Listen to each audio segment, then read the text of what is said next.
안녕하십니까? 기독교를 심각하게 오염시키고 타락시키고 망치는 것이 여러 가지가 있는데 그 중에 하나가 이혼론입니다. 이혼론이란 말 그대로 둘을 대립시켜 하나는 중요하고 다른 하나는 나쁘다는 사상입니다. 영혼과 육체를 대립시키고 또 하늘과 땅, 즉 현세와 내세를 대립시키고 또 한 가지는 선과 악을 대립시키는 것입니다. 이 이혼론의 뿌리는 페르시아의 조로아스터교입니다. 조로아스터교는 선의 창조자와 악의 창조자가 따로 있어 이 둘이 서로 대립하는 것으로 나타납니다. 이 이혼론이 교회에서 버젓이 설교된다는 것이 기독교를 망치는 주범입니다. 성경에 의하면 인간은 육체 속에 있는 영혼이 아니라 육체와 영혼의 연합체입니다. 그래서 부활신앙이 매우 중요한 것입니다. 영혼과 육체를 나누는 이혼론 사상은 많은 이단을 만들어냈지요. 육신을 죄의 근원으로 만들어 놓고 영적 구원을 외치는 이단들이 대표적이라고 할 수 있습니다.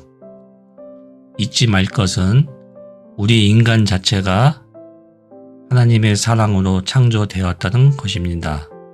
인간 자체가 하나님의 형상으로 지음 받았다는 것입니다. 또 한 가지는 현세와 내세를 대립시켜 현세보다 내세를 중요하게 여기는 것입니다. 그래서 우리는 복음 전도와 구원받아 천국만 가면 된다는 식의 아주 간단하게 신앙생활을 하면 됩니다.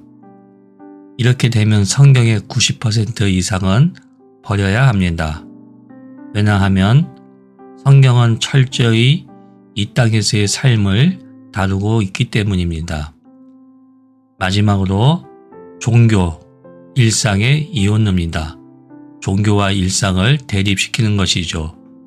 즉, 일상보다는 종교가 중요하다는 것이지요. 그래서 예배가 생명보다 중요하다고 말하는 것입니다. 그러나 성경은 반대로 말하고 있지요. 예언자는 예배가 지겹다고 선포하고 일상을 엉망으로 사는 그들을 향해 하나님의 말씀을 대언합니다. 그럼 왜 한국 교회에 유독 이혼론이 득세하게 되었을까요? 첫째는 성경 해석의 오류입니다. 이 부분은 많은 시간과 많은 이야기를 해야 하므로 일단 넘어가고, 두 번째, 목회자와 성도의 편의주의입니다. 이게 무슨 말이나 하면 내세도 원하고 현세도 중요한데 목사나 신자 모두 현세까지 가르친 대로 살면 빡세고 힘드니까 현세는 자기식으로 살고 오로지 종교 활동만 열심히 하고 영적으로 기도에만 열심히 하고 예배만 열심히 하면 돼. 이렇게 타협을 보는 것입니다. 결국 반쪽짜리 기독교인이 되는 것입니다. 이렇게 하면 목사도 좋지요. 왜냐하면 오로지 종교에만 집중할 수 있으니 신자의 고민도 해결해주고 또 교회의 부흥을 할 수 있는 원동력이 되니까요. 왜요? 일상은 일단 제쳐놓고 오직 예배로만 서로 합의하고 타협을 보니 그렇지 않습니까? 그러나 예수님의 가르침 중에는 종교에서의 해방이 있다는 것을 결코 잊어서는 안 됩니다. 물론 구약도 마찬가지입니다. 복음서와 구약의 예언서가 증언하고 있지 않습니까? 이러한 이혼론 신앙의 결과는 첫째는 믿음을 오직 기독교적 예배로만 증명하게 만들었습니다. 그렇지 않습니까? 오직 예배, 기도, 방언, 헌신, 헌금 이러한 것으로만 믿음을 증명하고 있지 않습니까? 그러나 하나님은 분명히 우리의 삶 전체를 어떻게 사는가로 판단한다고 성서는 말합니다. 두 번째는 도덕적 타락으로 이어집니다. 한 예로 기독교 세계관으로 정치판을 한번 보십시오. 예배만을 중심으로 하는 신앙은 현세를 중요치 않게 여기기에 불의를 보아도 그냥 넘어가고 심지어 그 불의를 따라하기까지 합니다. 결국은 세상 주류의 영향을 받아 세속주의 노예가 되는 것입니다.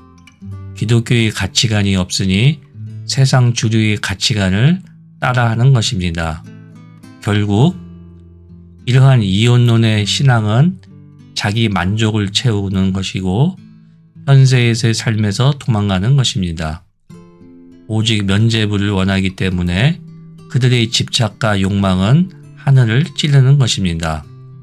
우리가 신앙을 갖는 것은 이 땅에 살면서 현실을 직시하고 보이지 않는 새로운 세상을 보는 눈을 갖기 위함입니다. 지금은 희미하게 보이나 언젠가는 분명히 보일 때가 있을 것입니다. 내가 변화되어 눈을 뜨는 것이 신앙의 본질입니다. 예수님이 이 진리를 찾는 자에게 준다는 것입니다.